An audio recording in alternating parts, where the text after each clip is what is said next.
So I hand built the pot and then carved it out like they did in Oaxaca. So I really like making those pots, not just because it reminds me of being back home, but also it makes me learn new things about myself and what I don't know, maybe what I'm made out of, I guess, in my roots.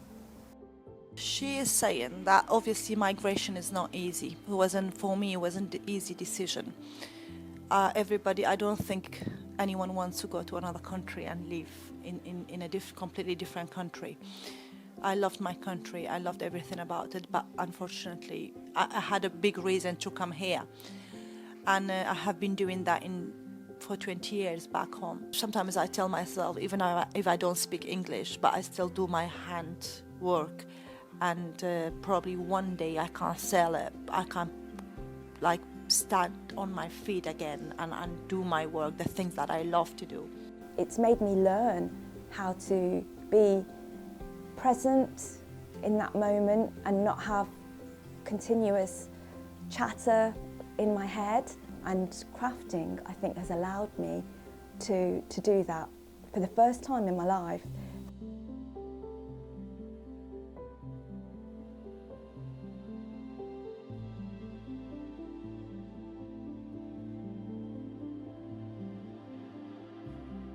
Hi, I'm Charlene.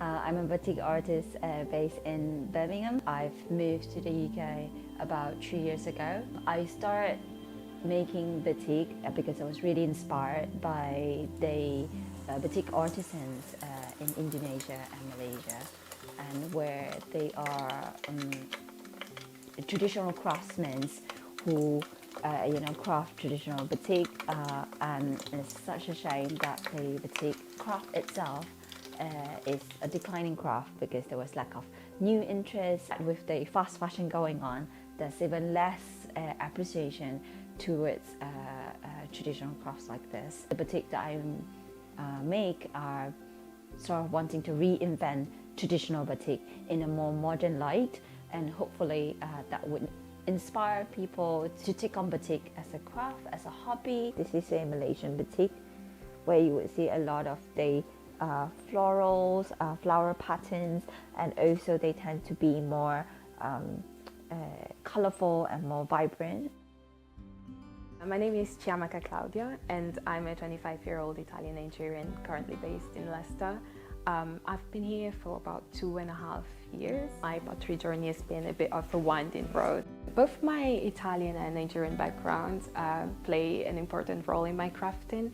On the Nigerian side, I've been exploring Oli and Nsibidi art. Nsibidi symbols are originated among the peoples of southeastern Nigeria, and they are a pre-colonial ancient writing system. These 4 symbols, they are how my Igbo name Chiamaka will be spelled. I've been researching and learning the meaning of these symbols and slowly incorporating them to my craft. On my Italian side, I draw inspiration by moments that I tend to miss sometimes.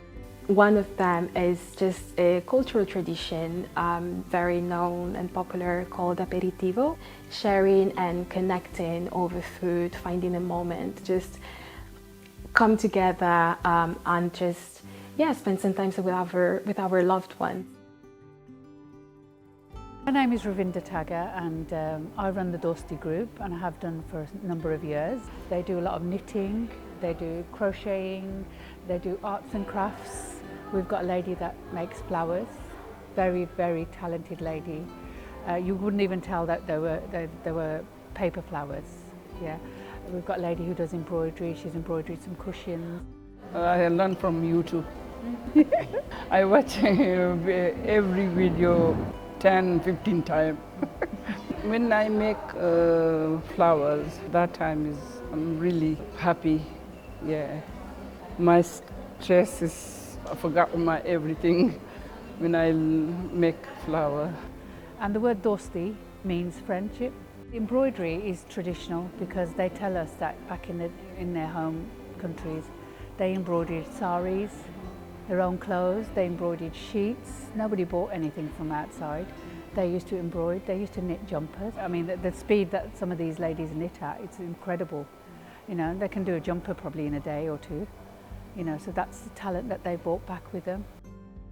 Because we're all from the West Indies, we all will go into broken English at some point, you know, laugh things off, although we're from all different islands. But even with all the jokes that we tell or whatever, as you can see, by the time we get the fashion show, they've all produced. Hello, my name is Sandra Stanley.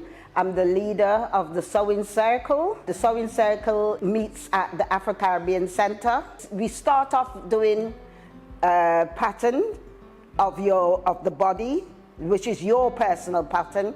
We take that into a toile. A toile is actually a fabric representation, and then we use that for whatever garments that we're gonna end up making.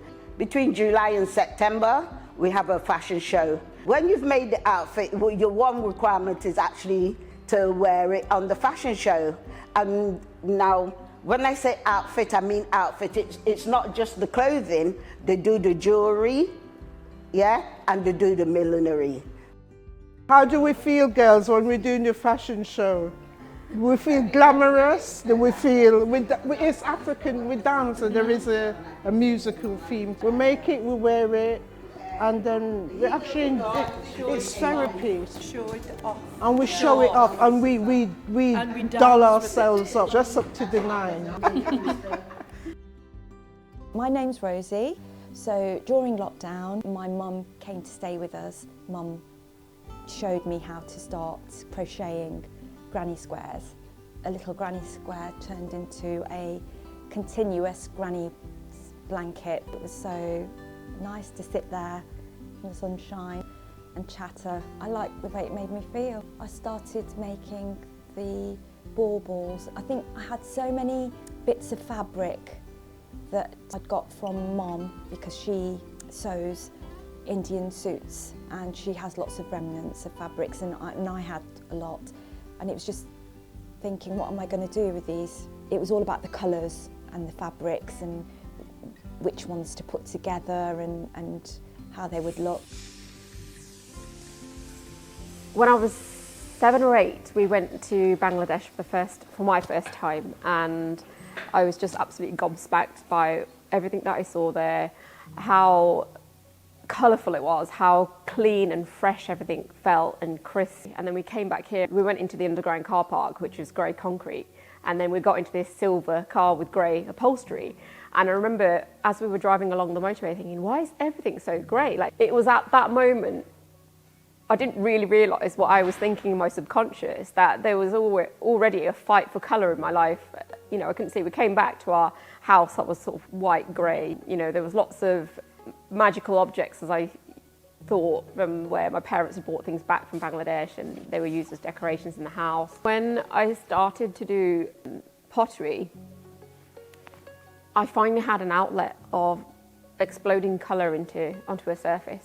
Hi, I'm Aisha, and I'm a member of the Sun Dragon Community Pottery in Borsall Heath in Birmingham. I've used the red bindi that we wear sort of on special occasions or just for fun as my maker's mark on my pottery. It goes on the bottom of each piece directly in the middle, and the meaning for that for me is the centre point, the core, the spiritual home. Lots of people think it's a religious symbol, but actually, if you go back to its roots, it was a celebratory symbol. And that's basically what I want to pass through my work, as we should be celebrating an object and appreciating its beauty. I've started to make and design objects, and I'll stick to calling them objects of desire, because I struggled for so long to find the object that fit my hands and purpose. It meets lots of sensory needs. I think it's really important for people who are neurodivergent, where it's not constantly pointed out at them that they're different, and that these everyday things they should be able to access. Hi, I'm Michelle. I'm Mexican American, and I'm currently a music student, but I like to do pottery in my free time. I like to hand build things. It just takes all the time, all of my stresses out of my head when I do things with pottery. And it's kind of a break for me, and I can be creative and do make anything I can with mud, basically. When I started doing pottery, it was things based on nature, just because I liked mimicking it, and it was easier for me to connect with nature and put it into my art. But it really wasn't until I moved to England where I started connecting more with my roots and my culture. I researched more things about Mexican pottery, arts, music, etc. And so I started making these pots that were based on nature, but also the folklore of Mexico. So in one of my pieces, I've got monarch butterflies all around the pot. Monarch butterflies, they migrate from northern Mexico all the way up to Canada, and they come back. And when they come back in Michoacan, northern Mexico, they die, but in the week of October, end of October and early November. In Mexico, we believe that the spirits of our loved ones return when the monarch butterflies come, and they die in the forest. So that's the week that we celebrate Day of the Dead. But monarch butterflies, they don't only represent the souls of our loved ones. They're also a really big staple for immigration and people just moving all around the world. And for me, my parents are immigrants. I'm also an immigrant to the UK, and so it's kind of a little testament to my family and Mexico, that pot. Yeah. If you see on the chiffon scarf, similar color to this one, can you see the crochet that's done? So it's done all the way around, and here it is, it frames my face here. And this is just one of the designs which I have done.